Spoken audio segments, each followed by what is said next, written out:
జగిత్యాల పట్టణంలో పురాణ ప్రవచకులైనటువంటి పాలెం చంద్రశేఖర్ శర్మ మరి రేపటి నుండి జరిగేటువంటి గణేష నవరాత్రి ఉత్సవాల ప్రాముఖ్యత విశిష్టత మరి 9 రోజుల పాటు ఏ విధంగా మనం వినాయకుని యొక్క పూజలు జరుపుకుంటాం, అదేవిధంగా పూజల్లో వాడేటువంటి వస్తువులు వాటి యొక్క పౌరాణిక ప్రాశస్త్యం ఏమిటి, అదేవిధంగా నవరాత్రాల అనంతరం నిమజ్జనోత్సవం అనేది జరుపుకోవడం, వీటికి ప్రధానమైనటువంటి పురాణ సంబంధించినటువంటి అంశాలను బోధించడానికి మనకు తెలియజేయడానికి వచ్చినారు పాలెం చంద్రశేఖర్ శర్మ. చంద్రశేఖర్ గారు నమస్కారం అండి.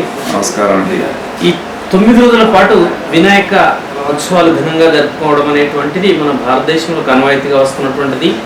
హిందువులు ప్రధానంగా ఈ 9 రోజుల పాటు జరుపుకొని అనంతరం నిమజ్జనోత్సవం అనేటువంటిది జరుపుకుంటారు.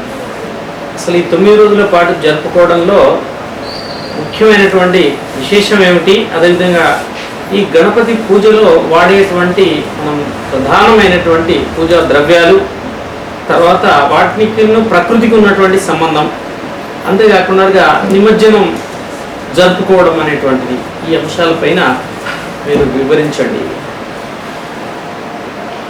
కేబుల్ ప్రేక్షకులకు అందరికి కూడా వినాయక చవితి శుభాకాంక్షలతో గజాననం భూత గణాది సేవితం కపిత్త జంభూ పలచారు భక్షణం ఉమాసుతం శోక వినాశకరం నమామి విఘ్నేశ్వర పాద పంకజం. మరి భాద్రపద మాసం వచ్చింది అంటేనే మనకు ఒక చక్కనైనటువంటి నవరాత్రి ఉత్సవాలు ప్రారంభం అవుతూ ఉంటాయి.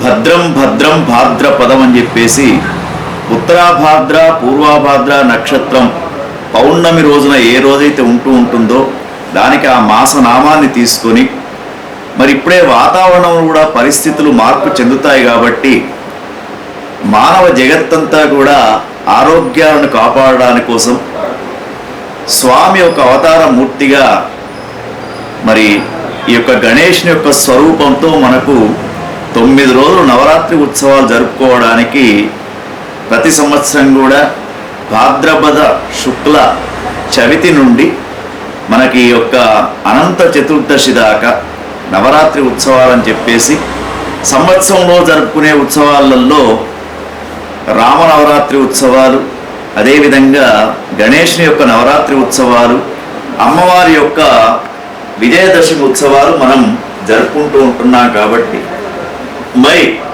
ఈ ఉత్సవాల యొక్క ప్రాధాన్యత తెలుసుకుంటున్నప్పుడు మనకు క్రోధినామ సంవత్సరంలో అంటే ఈ సంవత్సరంలో మనకు వినాయక చవితి అనేది విశేషంగా రావడం జరిగింది. శనివారం రోజున అంటే మనకు ఈ యొక్క వినాయక చవితి 7వ తేదీ నుండి 15వ తేదీ వరకు నవరాత్రి ఉత్సవాలు, 16వ తేదీ నిమజ్జన ఉత్సవం, 17వ తేదీ అనంత చతుర్దశిని పురస్కరించుకొని ఆ రోజున నిమజ్జనోత్సవం అనేది చేస్తూ ఉంటాం. అయితే ఇంతకుముందు శర్మగా అడిగినటువంటి ప్రశ్నలకు ఈ 7వ తారీఖు శనివారం రోజున వినాయక చవితి పండుగ ప్రారంభమవుతున్నది కాబట్టి ఇప్పటికే మండపాలలోకి గణేష విగ్రహాలన్నీ కూడా వైభవంగా చేరుకుంటూ ఉన్నాయి. కార్యకర్తలు భక్త మండలి అందరు కూడా కలిసి స్వామివారి ప్రతిష్టకు ఏర్పాటు చేస్తూ ఉన్నారు. అయితే కొంతమందికి అనుమానాస్పదమైనటువంటి విషయం ఏమిటంటే శనివారం నాడు ప్రతిష్టా కార్యక్రమం ఏ విధంగా చేసుకోవాలి. అయితే ఒకటి, మనకు ప్రతిష్ట అనేది కూడా 2 రూపాలలో ఉంటాయి. చర ప్రతిష్ట, తర్వాత స్థిర ప్రతిష్ట అని చెప్పేసి 2 రకాలుగా ఉంటూ ఉంటాయి. గణపతికి చేసేది చర ప్రతిష్ట కాబట్టి శనివారం రోజు ఉదయం పూట వర్జం కాగానే అంటే సుమారుగా 7:30 ప్రాంతం నుండి సాయంకాలం 5:34 దాకా చవితి తిథి ఉంది కాబట్టి ఆ సమయంలో గణపతి యొక్క ప్రతిష్టా కార్యక్రమం చేసుకోవాలి.